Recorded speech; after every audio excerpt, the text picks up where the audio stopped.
Thanks to everyone for being here today. We really, really appreciate it. We've worked very, very hard on this presentation, and your presence is an asset. Kay sends her apologies and thanks you for coming as well. Your board and the Long Range Planning Committee have taken very seriously the information you provided to us in our last survey. The highest priorities were the renovation of the existing clubhouse, including more outside dining. Our clubhouse is over 25 years old. Therefore, there is a lot of work that needs to be done. A lot of it is very evident to look at, but what's even more important are the things that you don't see that are within our walls and are what keeps the clubhouse effective: air conditioning, etc. There's a lot of work that needs to be done to bring this clubhouse up to code and to revamp the things like the electric and air handling systems, in addition to the acoustics. These are things that are behind the scenes. Aside from these major items, the Long Range Planning Committee has been working with a building contractor. You still can't hear me? Okay. This isn't, this is just to record. This microphone is just for the recording of this video. It's not for the group. I'll try to go slower and louder. Okay. Aside from these major items, the Long Range Committee has been working with a construction architect and a building contractor to develop a proposal incorporating what you told us you wanted. The plan is far from finished, and that's why you are here today. We are asking you to listen to the proposal and tell us what you like, what you don't like, and what you would suggest. We need your honest opinions so that we can finalize the design. This is what we want you to tell us you want. We have listened to you. We need your help. We need to keep in mind, that while other homeowner communities have continually incorporated the needs and the wants of their members, we have not. Simply a fresh coat of paint and new furniture does not meet the standards you have asked for. There is a saying which is consistently used when talking to one's staff. I used it when I was gainfully employed long ago, and I believe it's relevant here. Therefore, I'm asking you to listen to the proposal and tell us what you will support and approve the funding for when we present it for a vote in late spring. And the quote is, "To stand still is to fall behind." We have fallen behind, and we need to bring this clubhouse up to current standards. I'll now turn the meeting over to Jerry Fox, co-chair of the committee, and thank you.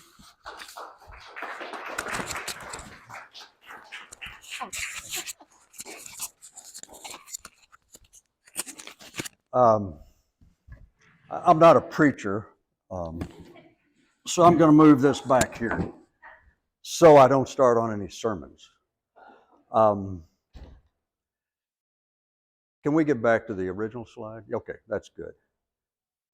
Sandy, and through Kay's words, had a good opening. The purpose for being here today is to see what, in addition, the survey you said you wanted us to do with facilities, is to get your direct input as far as design in terms of what we do with the facilities. What we're going to go through real quick is an introduction of the team that has brought this so far. The purpose of these meetings, a little bit of background, a design concept that our architect has provided for us, and that's where we want a lot of questions.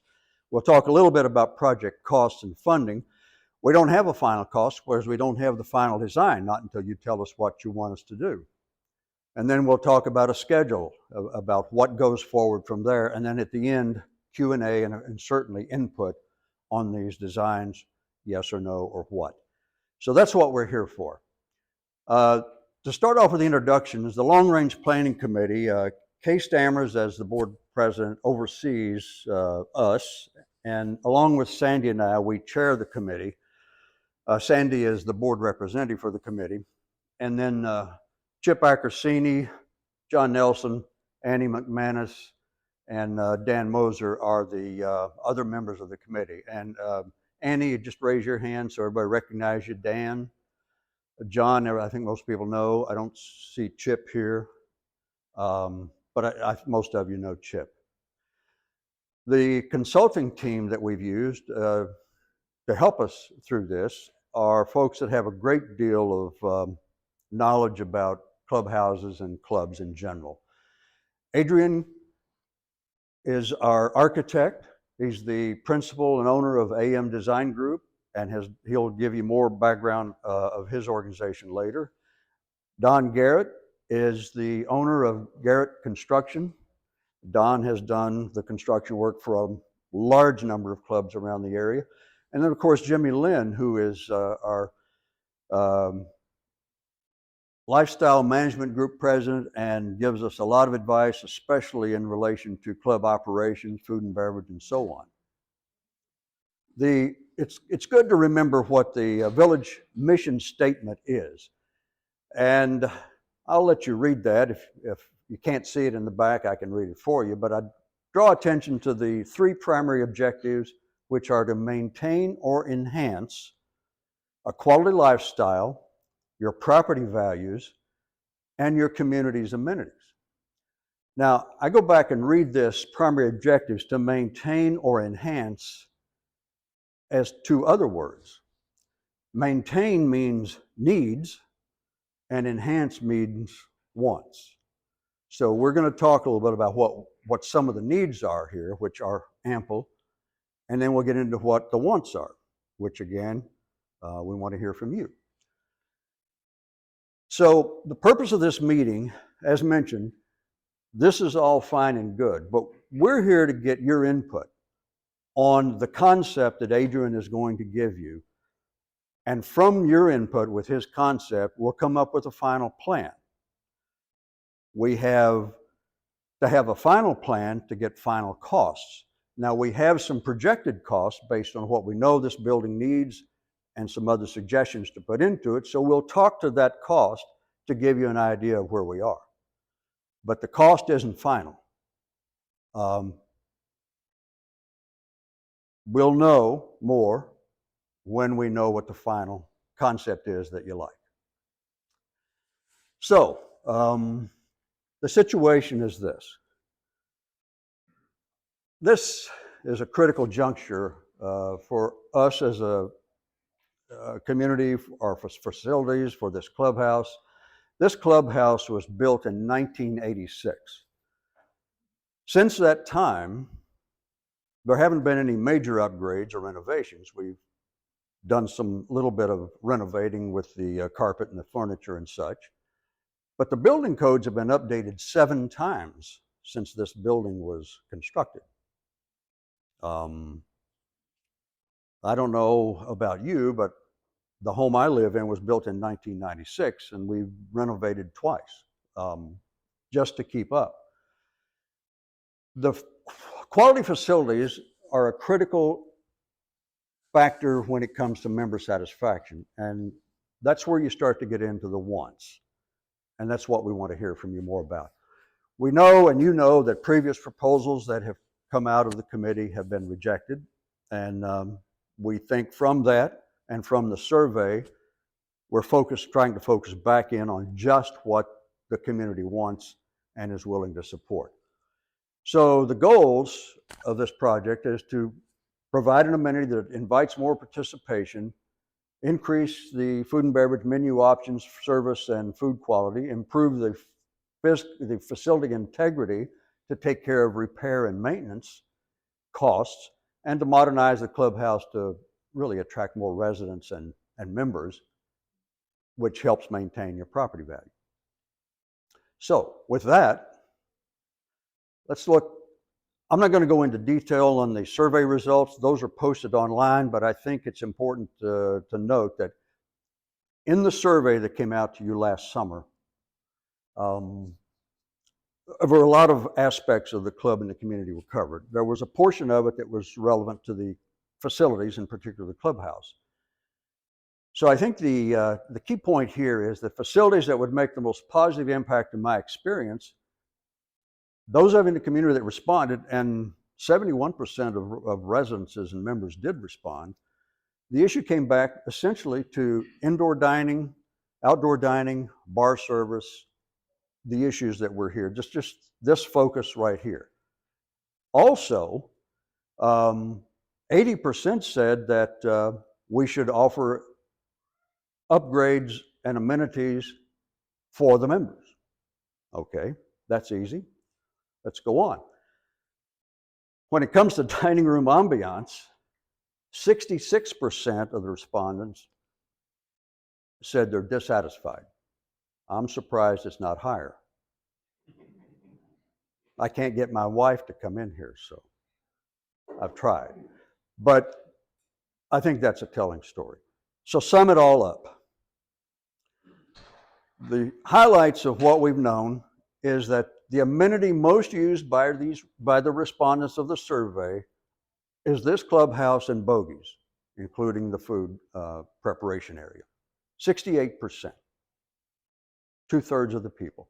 Dining room ambiance, 66% are dissatisfied, as stated, and most members say, look, improve food and beverage service, which is the most used amenity in the club, going back to 68%. So that's where we are. That's the background. I think all of you, this is no surprise to any of you that are here. So with that, I'm going to turn the microphone over to Mr. Adrian. And Adrian will tell you about his organization and give you the concept plan that he's come up with us at this point that we'll want you to pay attention to and give us your feedback. Good afternoon, everyone. Can you hear me okay? All right. I know you would rather be golfing or something else. That sounds as exciting, but this is also important. So we thank you for your time, for participating, and we do know that you care about the community, you care about your facilities, and that shows with your participation today. I was lucky. I picked the last parking spot available to come in here. So otherwise, you would not have had an architect today. But a little bit about my company, AM Design Group. This is all we do. We do these types of building. We do clubhouse projects. We do anything related to the club industry related projects. We've had a ton of experience, just like Don Garrett, when he comes up here to represent his credentials. Majority of our work is all project related to the club industry. The reason why I point that is you get to do a lot of these over the years, you get very good at it. You see where people are asking the most, what amenities are the higher priority over some others, and we know what the industry is doing, where it is currently, where it came from, and what's the direction ahead. So we can pretty much anticipate the next steps in the industry by working, tremendous amount of time with your neighbors, your competition here in Southwest and Southeast of Florida, where is the major concentration of all country clubs. We're located here in Naples. We have 9 people in our staff. We are probably different than your typical architect because of the fact that we would not agree to do a project for you unless we get to know you. So the project you're going to see here today is very unique because it reflects exactly what you told us you want to see at the clubhouse. So we do big projects, we do small projects, we do big and small, but the key factor is we do what you tell us it's more important for you. And of course, we approach every project with a white canvas. We try to capture your personality and your style, your budget, and all of the above. So at the end, the building will represent who you are. Some of the current projects, I'm not sure if you can read them. I'm not going to read all of them. There's a ton of them in the area, some of them on the East Coast, but you can see, some of the names that, your neighbors, your competition, and so on and so forth. That's the team.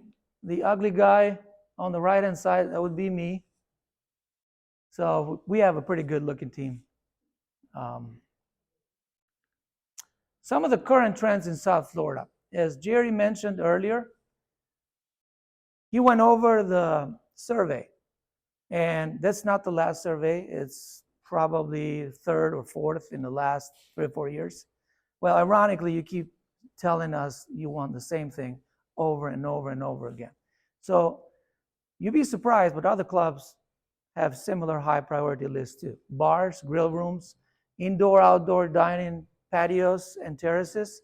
This was big before COVID. Well, now is huge. You cannot survive if you do not have outdoor dining. I mean, you do have a small component of it, but it's not done to the level that a club like yours should be at. So you're going to see on our proposal what we did to get you to the next level. Outdoor fireplaces, very important amenity. Card rooms, also very important. Shorter duration activities, amenities for younger members with more active lifestyles. I'm just going to spend only 1 minute on this, trying to tell you what the demographic shift has done to the current country clubs and HOAs and where the future is. So 50 years ago, if I'm retiring to come to South Florida, I'm bringing my wife, most likely, and our kids would have gone to college because that generation had kids early. So when they retired, it was only the husband and wife that retired. So if I'm coming to join Quail Creek Village, I'm telling my wife, honey, we're going to join Quail Creek Village. I'm going to be playing lots of golf. No consideration what the wife would be doing. Well, now, 50 years later, guess who picks where the house is purchased? Anybody? There you go. And because of that, the ladies are looking for not only golf, but they're looking for other amenities. And that's been going on for a while now, but the pressure has been building up over the years, and now it's clear that unless you have the fitness and the wellness and the bocce and the tennis and pickleball, short game areas, golf simulators, you're missing out on the next member. You may be okay for now to maintain, to retain, but recruit, that's questionable. So that's always the problem. Retain is one step, recruit is the next step. So unless you have the ability to check some of these boxes, you're missing out on the next step. So why do ladies pick the clubs now that provide all these amenities? Chances are that if I'm retiring now, I'll be bringing my wife and 2 teenagers. What are the teenagers going to be doing, at the time that the dad plays golf? They're looking for these. Now, you can't have everything, but you got to make sure you hit as many of these amenities as possible. Incorporate as many of them as you can. A little bit about the master plan process. First, we would establish the priorities based on the surveys that you filled out over the last 3 years. Number 1 amenity, over and over and over again, outdoor dining. You're going to see that as we present the design. It's no secret, outdoor dining. As we look at this building to provide the outdoor dining, we're going to make sure that we're going to check all the components, all the building infrastructure. So when we design or rebuild this space, we're going to replace the lighting, we're going to replace the air conditioning, because we don't want to do that 2 years after we just did the remodel. So we're going to make sure that we do as many activities in construction once, not 2 years later, not 3 years later. So that's what this one means. And as Jerry mentioned, the building code has been changed 7 times, and every time they change that, they make it more tough to comply with. After that, we would develop concepts for amenities, schedule, phasing, budget, and financing. All that stuff is important because we do not want to leave any stone unturned. We want to make sure that we present the best option for you. And then as we do that, we look at the schedule to identify member disruption, to identify the construction duration. Also, budget and financing is important. You need to know how much the option that we present in here, how much you're paying for it, because unless you know how much something costs, you do not know how to make a selection. You do not know what that choice is like. Next step would be gain leadership and community approvals. That's when you go to vote. And then finally, we get it built based on a positive vote. We would put together a design team of architects, interior designer, engineers, and then construction team to execute that plan.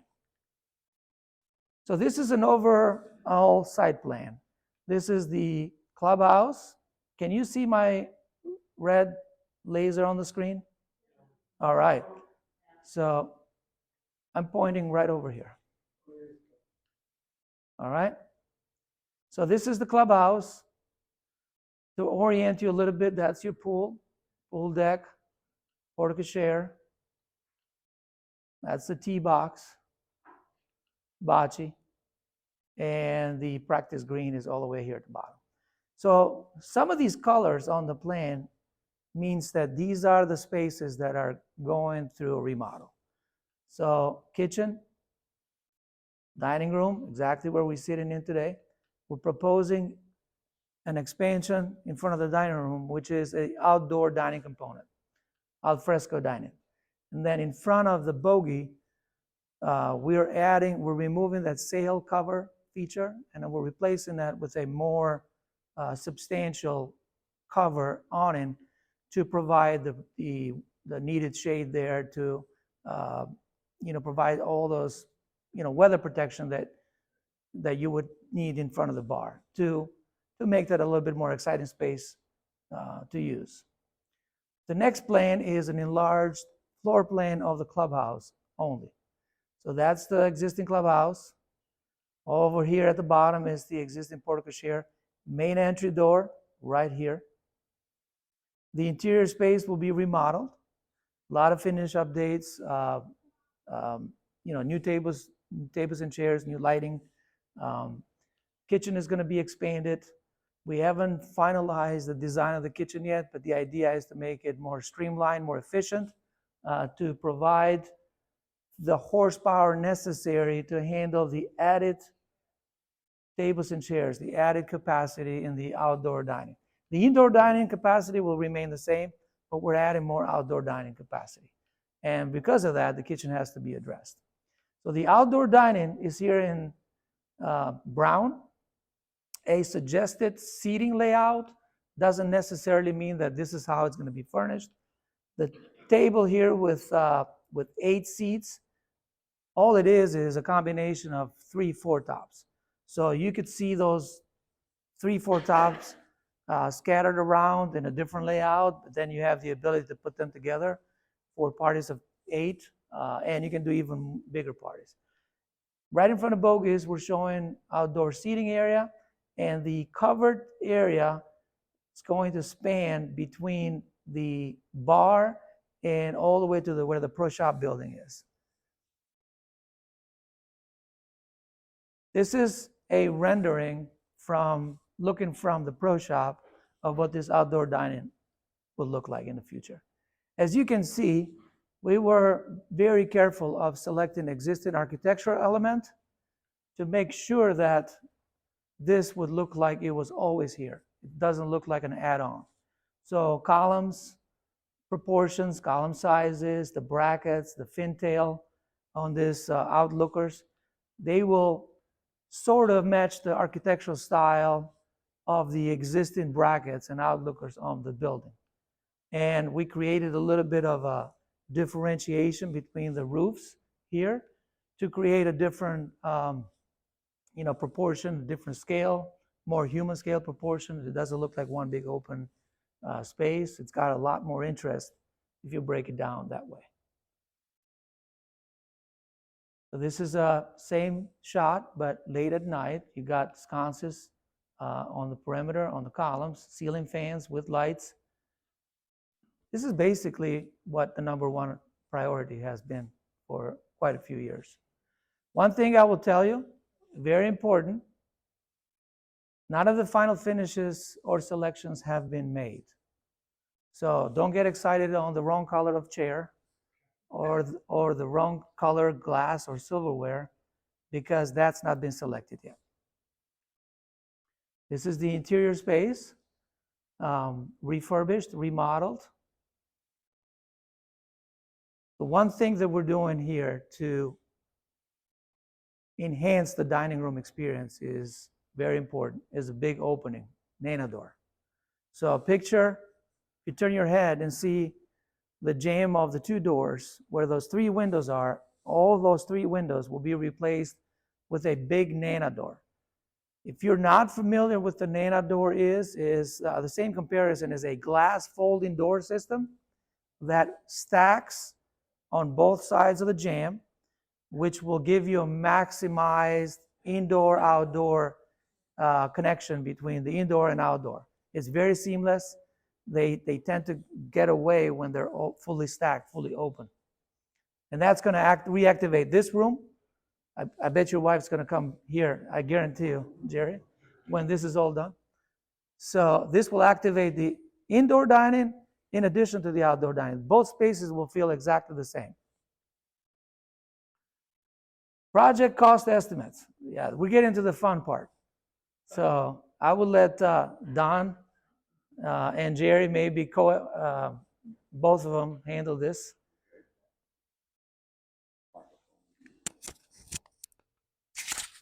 This is the fun part. This is where I get to turn it over to Don. So any arrows you might want to throw on costs, don't come at me. Don, you want to? Oh, here. I'm sorry. I should. Yeah, thank you. Well, good afternoon, everybody. Can you hear me okay in the back? Yeah. All right, perfect. Thanks. Our firm has been in Naples in business we're in our 42nd year. We have completed close to 300 club renovation projects, including your neighbor at Quail Creek a few years ago. And we're working with some of your other neighbors. And, oh gosh, as Adrian says, who haven't we worked for, right, Adrian? So we've done a lot of club projects, and that's what we use to develop these concept costs. Some people might call them a opinion of cost, but this is the best cost estimate we can come up with at this time using our database that we have. So in our database, with all these other club projects that we're working on and have built, we're using the different cost factors to come up with what we've described as construction costs, $1,400,000. And that includes a 5% contingency. And that's your sticks and bricks. In addition to that, we have the soft cost category, FF&A and fees. So FF&A is fixtures, furnishings, and accessories, all your furniture, your artwork, kitchen equipment. And the soft cost categories would include your architectural fees, engineering fees, permit fees, all those other elements come into play, soil borings, hazmat studies, and so forth. Total estimated cost right now is $2,350,000, and that's representing the program that Adrian has presented to you. As you look around the clubhouse was built in 1986. At that time, you weren't required to put in a fire sprinkler system. You weren't required to put in a fire alarm system. Both really you should have today. Your windows are probably not impact rated because these large glass panels really aren't designed to withstand the wind loads and the pressures. It hasn't blown down from the hurricanes we've had, so you think, well, it must be okay. But back in 1986, the design code was 110 mile an hour winds, and that's what this building was designed for. Today, it would probably be 170. So a lot of changes have taken place. On I'll be here for any questions that you might have, and thank you very much. Thank you. Thank you. How are we going to pay for it? We're here to, we can pass the hat, but that's one option. The number that we're working with now, based on Don's expertise and Adrian's design, is 2.35 million. That's not a final number. We won't know a final number until we have the design finalized. But we know that this building requires a lot of work because of all the building code issues. So we have all these needs that have to be done before we get to the wants. We're fortunate, you're fortunate, that we have in reserves, capital reserves, $750,000 that has accumulated and is pretty much earmarked for this building, for facilities upgrades. So that's good news. That leaves 1.6 million, which is the number that we're working with that we need to find outside funding for. Now, we have two options that we know of. There may be others, and if you have ideas on this, we'd love to hear them. A one-time assessment, 1.6 million divided by 325 residences and 75 members equates out to an even $4,000 per household or member. Potentially that could be billed out at $667 a month for 6 months, which leads us out to where construction might begin. The other option is to have bank financing. The bank that we do business with has given us an interest rate of 5.89%. Rates have gone up, obviously. Taking that into account and amortizing it, again, backed by the 400 members and residents, that could project out to a $30 or $40 a month payment for 15 years at 30 or 10 years at $40 a month. There wouldn't be any property liens, and if the property was sold, your property was sold, any balance remaining would transfer over to the new owner. So those are two options. Either of those options would require a vote from the community. So the numbers would be finalized before it came up for a vote, which means once we get to that point, the numbers would be drilled down a little bit better. So what happens next?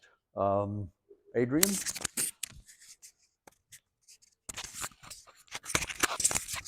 Thank you, Jerry. So what happens next, with a positive member vote, we can start work on the, actually, let me start from the beginning. Where we were in the process was December. We worked hard putting together concept renderings and plans. Actually, long before that, we started back in the summer. We finalized it in December. Now we're on the member information meetings, which means that we brought the plan to a point where we think we addressed all your concerns and questions. But until we get to present it, until we get to hear from you, we don't know if the plans are perfect at this point, needs modification, needs tweaking, and so on and so forth. So that's where we are right now. With your information, we're going to go back to the drawing board and modify them. We already got some great comments on the first presentation. And by the way, John is taking notes on all the presentations, all those comments. The good comments, the one that makes sense, will eventually make it into the plan, the final plan, which I would call it the perfect plan. We're not there yet. And then we would present that into a final presentation board. You would then go to vote. We're hoping that coincides with sometime in February. Hoping for a positive vote this February, we would then start work on the site development plan and civil engineering. That would happen from March to June. Architectural design will run simultaneously with that, March through May. Building permit submittal by May obtain a building permit by July this year. Then construction would start in August. It would be finished by February next year. Grand opening anticipated sometime next February 2024.